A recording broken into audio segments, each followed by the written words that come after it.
Welcome into Around the Felt. I am your host, Reagan Loer, here with my co-host, Colin Tong. We're going to be doing the New Orleans Saints. New Orleans. Yeah, that's right. That's how That you say plays. it. New The New Orleans is Orleans better, Saints. 2024 season recap. We're both going to be giving them letter grades, and then we're going to be kind of, breaking down their free agency and where we think they can go in the draft. But Colin, how we doing, bro?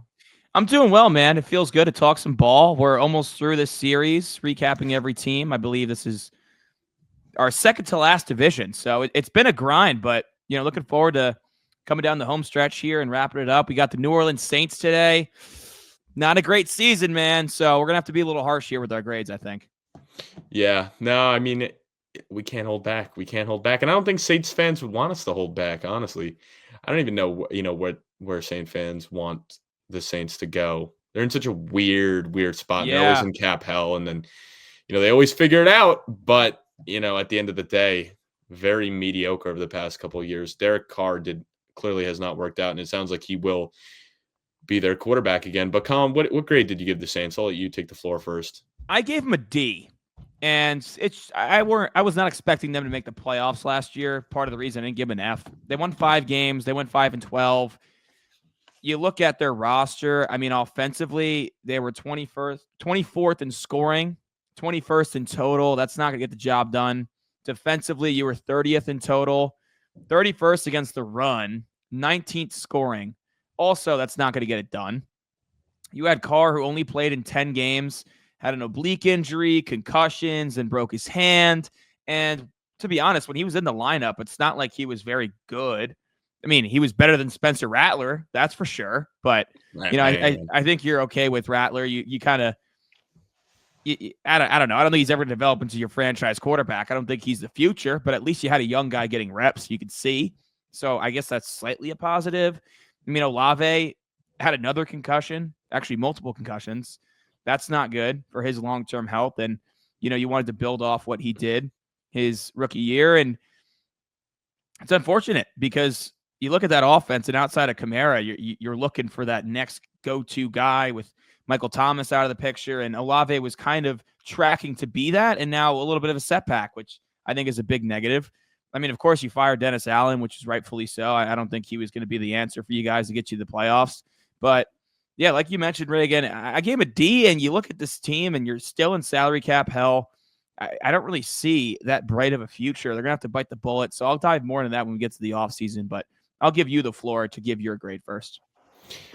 Yeah, I mean, it was another season where, finance bros, heroes, Mickey Loomis, I'd say every finance bro out there is, loves him just because he's so good at working the cap, definitely one of the better GMs in the league, just from that aspect. But yeah, I mean, it was a bad season. I honestly would give them a D minus. Is that it's not even a real grade. I guess I'm going with an F. D minus counts. I almost gave him a D minus, so it plays. I might just give him an F. I mean, it was just such a bad season. I mean, injury riddled. I mean, you go from Carr to Rattler to Haener. I mean, none of the quarterbacks looked good. Kamara, actually had a pretty solid season, but you didn't have Olave most of the year. You lose Shaheed early. It's just so many guys getting injured on the offensive side. Shaheed looked good. The defensive side of the ball, just allow I mean, I guess you could give him an A+ for the first 2 games and then an F for the last 15. Because it was funny how good the offense and defense played those first 2 games. But, ultimately it just went downhill quick. I mean, there's not a whole lot to be happy with this season. Even I believe, Juwan Johnson was their leading receiver with 548 yards. That's terrible. That's putrid. And then Kamara almost did have his first 1,000-yard season. Taysom Hill obviously had a really good season too before he got injured. So it was just riddled with injuries. I mean, Demario Davis, obviously on the defensive side of the ball, still did his thing, but Paulson Adebo got hurt as well at corner. Yeah, and even Brian Brzee was their top sack guy with 7.5 sacks. So even on the defensive side of the ball, I mean, they only got 39 sacks. Just not able to create a lot of pressure from their front. I mean, that's definitely a thing I think I'm going to highlight in the draft for them. But couldn't stop the run. Traded Lattimore midseason. I mean, it's Yeah, a 5-win team. It's it's a a bad 5-win team. it's a bad team. It was a bad year. There's no doubt about it. So ultimately, I'm going to give them an F because I would say coming into the season, I was down on them because they kind of let me down the year prior, but I thought they would actually at least have a chance to win the division or be flirting around with it. But to start out 2-0 and then lose, or go 3 and 12. 3-12. Thank you. Yep. Go 3-12 down the stretch. I mean, that's just a putrid back half. And I mean, at least they got rid of Dennis Allen midseason. He was a guy that hung around for a long time after a lot of mediocre seasons. I mean, he really didn't accomplish much. I do think he's a good DC and will work out in Chicago, but ultimately he's not head coach material. So they're picking 9, which also kind of sucks to win 5 games and be picking 9. You almost feel like tough. You deserve to be in the top 5 when you have a 5-win season. But unfortunately, that's just how the tiebreakers played out this year. And yeah, they're picking 9. But and I don't think who was their first rounder? It was Fatanu, Troy Fenton. No, he's on Pittsburgh. They took the other lineman, Khalees Fuaga from Oregon State. Yeah, who's now penciled in as their starting left tackle. Right, but he didn't play. I don't think he played a lot this year either. Yeah, how many games did Fuaga play? I gotta pull him up. I don't think he played much either, and it sucks because they took Fuaga in the first round, and they also took another tackle in the first round that has Trevor Penning, who hasn't really panned out for him. And Ryan Ramczyk is old as hell now, and he you don't know how much longer you have with him. So no, I don't think he played a game actually. I don't know if Fuaga even played a game. Yeah, no, he didn't. That's what I was gonna say. That's why I was like, I can't find anything. I didn't think he played it all this season. So that also obviously hurts, when your first round pick doesn't even play a single game. Yeah. I mean, for a team that desperately needed help. Yeah. So, I mean, I know. Did he play? It says he played 7. Wait, I'm sorry. I don't know. I feel like we're casuals right now. I mean, I guess I don't fully keep up with the Saints. He either played 17 games or he didn't play a game because I'm not seeing any stats, but it's saying he played 17 games. Yeah, I mean, we don't keep up with the week-to-week offensive line of the Saints, but yeah, I mean, and then Trevor Penning hasn't lived up to his draft status on the right side, so that's also not good. They gave him a look at left, but it didn't really look very good. So they definitely need to upgrade the trenches. Oh, for sure. Yeah, he started all 17 games as a rookie. I don't know what. Yeah, 98% snap. I don't know why I couldn't find it. Yeah, it actually looks like he wasn't bad at all. It seems like he was pretty solid. So I'm sorry about that, Saints fans. I was mixing him up with Fantanu with the Steelers. That's where I was getting that. So hopefully he continues to develop here and stuff. All the Saint fans are probably turning it off as we speak for that. But yeah, let's get to the offseason here. A little bit of what they did. So they did bring back Juwan Johnson, their leading receiver, 3-year, $30 million deal. He's a vet. He's a leader in that locker room, so I'm fine with that, and especially when you consider Taysom Hill recovering from the torn ACL. They did bring in Justin Reid, safety from Kansas City, to pair with Tyrann Mathieu. That forms a nice tandem. They're both just a little bit on the older side, but they gave him a 3-year, $31 million deal. They did bring back Chase Young, Reagan, who didn't have the best year for them last year. He was pretty quiet, to be honest with you, but they gave him a 3-year, $57 million deal. I mean, this guy, I did see on Twitter, someone's like, I've never seen someone make so much money just based purely off of aura and where they got drafted. But that's what they're saying about Chase Young. So, I mean, that seems like a big deal, but he is still young. He's a pass rusher, premium position. So it is what it is. And then they bring back Brandon Cooks on a 2-year, $13 million deal to help out that wide receiver room with Rashid Shaheed recovering from injury. Olave with concussions, not good, but he'll be good to go. But a lot of holes here, man. And this is a team that I wouldn't say has the brightest future. I would say their best players are all aging. Cameron Jordan, Justin Reid, Tyrann Mathieu, Derek Carr. It just, I don't know what direction this team is going. And usually for a team, when you have a new regime come in, you bite the bullet on those bad contracts when you get that fresh start. Like the Jets did. They bit the bullet in the Aaron Rodgers contract with the new regime, and they're going to move on. That's what Sean Payton did after 1 year in Denver. et cetera, et cetera. With Kellen Moore coming in now as the new Saints head coach, they did not bite the bullet here. They're pushing more money down the road and they're running it back. Interesting decision, in my opinion. That probably tells you Kellen Moore pitched them on the idea of running it back with Derek Carr, and must seem to think that he can get, some of Derek Carr's prime years with the Raiders out of him. Because, we've seen Derek Carr be a top quarterback in this league. The one season he was having an MVP caliber season until what was that, fucking 2017, bro? Yeah, but still, we've seen it before. Like, we've seen him play at one of the highest levels in the league. He'll never be that again, dude. He's been beat up. He's just probably not the same No, probably player. not. But Kellen Moore probably thinks he's can get more out of Carr than expected. Or it's like, listen, maybe we'll be in a position to draft somebody, or it's just like, yeah, I'm not coming over here with Spencer Rattler as my starting quarterback or Jake Hayner. So Carr gives the best chance, and maybe he's like, let's run it back one season. If it doesn't work out, all right, well, we set ourselves up in a position to draft somebody in 2026. Yeah, that makes sense. So talking about the draft, pick number 9, Reagan. I know you mentioned the pass rush could be in play here. What do you think? I think it 100% is. Yeah, I would say the pass rush is definitely in play here. You could also say a wide receiver's in play here. You could also say a tight end's in play. I think they're in a nice spot in the sense where they're going to have their pick of the litter at 9. They can kind of go best available because they have a lot of holes. So I don't know if there's any wrong pick for say here. I wouldn't mind Michael Williams from Georgia. I wouldn't mind Will Johnson from Michigan. Jaylen Walker also from Georgia, I wouldn't mind. If Mason Graham is to fall to 9 somehow, I wouldn't mind that. I think they could go with Tyler Warren too. I wouldn't be shocked at all if he ends up going into the top 10, especially after the past couple of years of these top tier tight ends, breaking out year one. I think he could have a huge impact for that offense.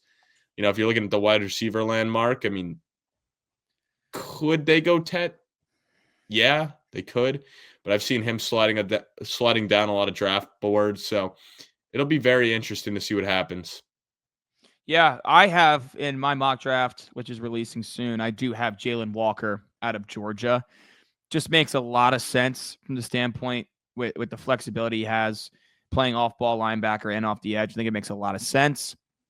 I know when we first did our initial mock draft about 6 weeks ago, which we have another one dropping, but 6 weeks ago, I had Michael Williams, the pick that I made for the Saints, and some Saints fans were in our comments a little upset with that pick. They're saying we're not going to take another project pass rusher, the guy who has the tools, but not the production. And, I think they get a little PTSD from some former picks. So I don't know. I think pass rusher is certainly in play here. I'm not going to rely on Chase Young, who wasn't super productive, even though you gave him a decent contract.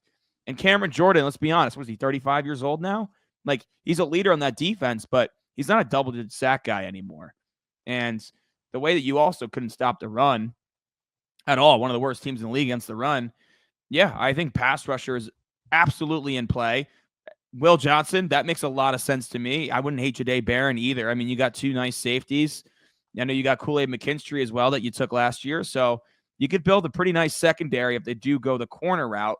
But, and I wouldn't hate receiver or tight end either. A lot of holes here, a lot of ways to go. I think ultimately you stick to your board and go best player available. Yeah, and that's the nice thing when you're a bad team. You don't have to draft a guy that's a win now move. They can afford to just sit there and pick who they want. Unless they're fully sold on Shador Sanders and they want to trade up, which I find it unlikely. Oh, I was going to bring this up. By the way, who I was thinking of was Marcus Davenport, the project that they took that didn't pan out. So yeah. I don't think they wanted their Davenport situation, but I was going to bring this up. After the owners' meetings this morning, a lot of coaches in play there. There's a lot of smoke coming out now that Shador Sanders might slide out of the top 3, that both Cleveland and New York are going to pass on Shador and go with Abdul Carter, Travis Hunter. And a lot of people are talking, how far could Shador Sanders slide? I've seen some mock drafts of him sliding all the way to Pittsburgh at 21 now. That won't happen. That might just be like, pre-draft stuff and all these reports and hearing this, hearing that. A lot of smoke screens, right? My question is, if Shador Sanders is still on the board at 9, are you pulling the trigger over a Will Johnson and a Jaylen Walker? I would. I definitely would, because at least, I definitely think you should. Honestly, I mean, at least it's something to sell the fan base on. At the end of the day, it's, while he may not pan out, at least he's a talented guy, and for the fans, it's kind of like, oh, another year with Derek Carr, and he'll get injured, and then we'll be seeing a bunch of other quarterbacks. It's just like, at a certain point, you need to give him some sort of hope, and some sort of move where it's like, all right, we're moving the franchise in a good direction. So maybe that also means you get a lot of those contracts off the books and start to rebuild, because I think the Saints just need a fresh rebuild, get a lot of money off the books, and actually have a free agency where they're coming in with like 50 to 100 million in cap space. Yeah. So you have a new coach and a young quarterback that, know what, after this year, you move off of Derek Carr, who's your bridge now. And then you have a quarterback on a rookie deal where you can kind of afford to bite the bullet on some of those bad contracts and eat that money now. I think it makes a lot of sense if Shador Sanders is there at 9. I know I don't think they're going to be a good team next year. I think they're probably picking top 10 next year. Again, potentially top 12 to 15, right? I don't think it's going to be a playoff team looking at their roster and how it's constructed right now. So if you do have a chance to get the second best quarterback in the draft, it's a dart throw. I think it makes sense for New Orleans at this point. And it's, you know what? You have a coach who is in his first year. He has a long leash where you can afford to take this shot. Yeah, I wouldn't mind it. I mean, honestly, I'm curious, Saints fans, like, let us know in the comments, like, where would you want them to go if Shador Sanders is to fall, or maybe you trade up, or even maybe it's Jackson Dart you want, or maybe you want to draft someone in round 2, like maybe it's a Jaylen Milroe or a Kyle McCord, or one of those guys that you'd take on day 2, Quinn Ewers. So I'm definitely interested where Saints fans are at. They're fine with rolling with Carr. Maybe the Carr and Rattler show, or if they're like, hey, let's go take a chance on a quarterback in the first 2-3 rounds. But let us know. Yeah, let us know. Hit the comments. Let's get Drock in here. We got any questions, Drock? One question, guys. Involves my boy that hit for 1,600 last year. It was last year. Yeah. We're talking about Taysom Hill here. Let's go. Your favorite. My boy. So is Taysom Hill's contract one of the most overhyped deals in NFL history for a gadget player? It's an interesting contract, right? There's different stipulations for whether he plays quarterback or not. So and I think he's got like 21 mil like guaranteed, I believe, or that's also maybe his incentives. I'll do more research on that, but yeah, no, that's interesting. I mean, Taysom Hill, we haven't seen a player be used like him maybe ever, like not that I could remember, right? Where you can have him run all these QB powers in the red zone and it's very effective. He's also really good as a receiver, and then he's also making plays with his arm. Like he gets the full stat sheet stuffer. He's kind of making going on, but so 4 for 40 is kind of crazy. He's getting like he's getting like above average running back money. It is half of it's guaranteed. Like if you put it like that, he's getting paid like a middle of the pack, or like an above average running back. Giants fans would be like, they pay Taysom Hill $40 million and we can't pay Barkley $28 million. Like, I mean, it is crazy that he's getting $10 million a year, but I mean, as much as they use him, and honestly, like, he is a decoy half the time when he's on there, but he definitely plays. I would say at this point, he probably plays in at least 50% of the snaps in a game, like a running back, No, he's not playing 50. I don't know, bro. He's on the field a ton because he's lining up as a tight end. He's lining up as a running back. He's lining up as a quarterback. He's a punt protector. So you got to add another 5-6 times a game right there as well, because the Saints, at minimum, I mean, sometimes it's almost 10 punts a game. I mean, the Saints are terrible. I think he's on extra point as well. So his last 2 games before the injury, he was 55 and 59% of snaps. That's what I'm saying. He's playing half the snaps. Before then, 43, 44, 40, 20, 47, 32. So yeah, he's in that 35 to 50 range. Yeah. Sometimes over 50. Yeah. And that's when he started to heat up too. They weren't really using him much early. He was banged up beginning of the year too, but once he got healthy, they started using him a lot. And and that's like of the whole entire game. Like running backs, there's running backs that play like 70% of the offensive snaps. So, you know what I mean? I feel like he's playing as much as running backs, because it's the whole entire game, right? That's not just offensive snaps. No, that's just offense. That's just offense, what I just said. Wow. But still, I mean, that's not including the special teams snaps as well. Yeah, I mean, the contract doesn't look great right now because he's 34 years old and just tore his ACL. You know, you got a new guy in, a new scheme. So, you know, maybe he's not going to, because Dennis Allen was under Sean Payton, right? So they just kept the engine moving. Now you got a new regime in, a new coach who's going to have a different scheme. Where is his impact going to be as high when he returns from the knee? I don't know. But I also don't know how much money guaranteed still left on his deal. It's probably just all in void years, and they could bite it whenever. The way they operate. Kellen Moore's going to use him as his tush push guy. No, if it doesn't get banned. I don't know. That is true. I don't think it's going to get banned. Sirianni's quote was cracking me up. He's like, all I know is Gannon, Kellen Moore, and Moore and better Steichen. vote for it. Yeah, because that got them their jobs. That's so good. So good. All right, Saints fans, that wraps us up for this 2024 season recap, 2025 off-season outlook. We appreciate you tuning in. Like, subscribe, hit our comments. We appreciate you. We'll catch you soon on Around the Felt.